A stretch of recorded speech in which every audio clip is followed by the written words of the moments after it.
Dis Bonjour, pas j'espère que de vous allez bien. Aujourd'hui, bêtises. je voulais Le parler prochain, d'une non, entreprise non. avec vous. Vous savez que que j'ai aussi également un Patreon où je fais un suivi des actions boursières avec l'alerte de prix. Si vous voulez être alerté des bons moments pour acheter des actions que je considère qui ont des bons fondamentaux pour investir, bien sûr.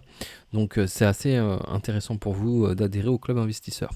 Aujourd'hui, je voulais vous parler d'une compagnie générale des établissements de Michelin.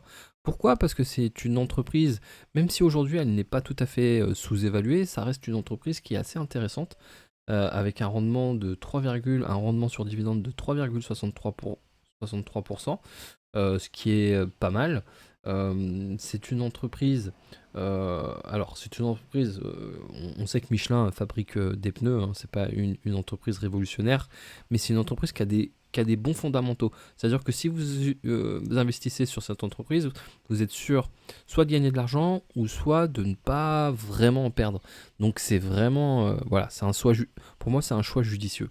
Donc là, on voit le cours de bourse qui est effectivement à la hausse, une hausse constante, même si effectivement il y a des phases de fluctuation.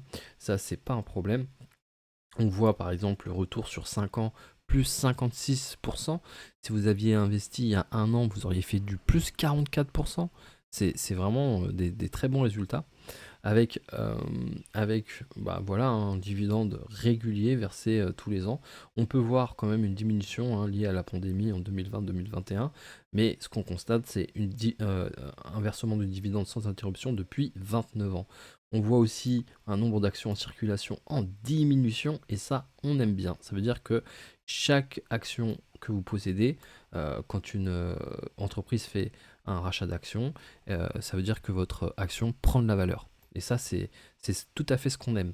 Ce qu'on aime aussi, c'est une segmentation des ventes qui n'est pas basée exclusivement en France ou en Europe. On voit qu'elle vend en Amérique du Nord pour 38%, ce qui est super, l'Europe 27%, autres 26%, et France 9%.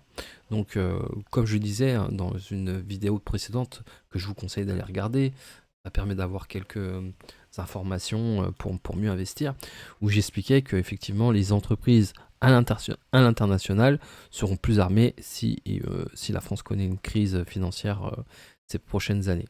Donc un chiffre d'affaires qui est stable, avec une augmentation sur 2022-2023. Dans le suivi, toujours une marge opérationnelle qui est stable aussi, des marges nettes qui sont très bien. Je suis en petit creux 2020, je pense que c'est dû à la pandémie. Et ce qu'on a aussi, c'est une diminution globale, une diminution de la dette. Donc c'est une entreprise qui est relativement solide, qui est sûre et qui ne présente pas trop de risques. Très bien.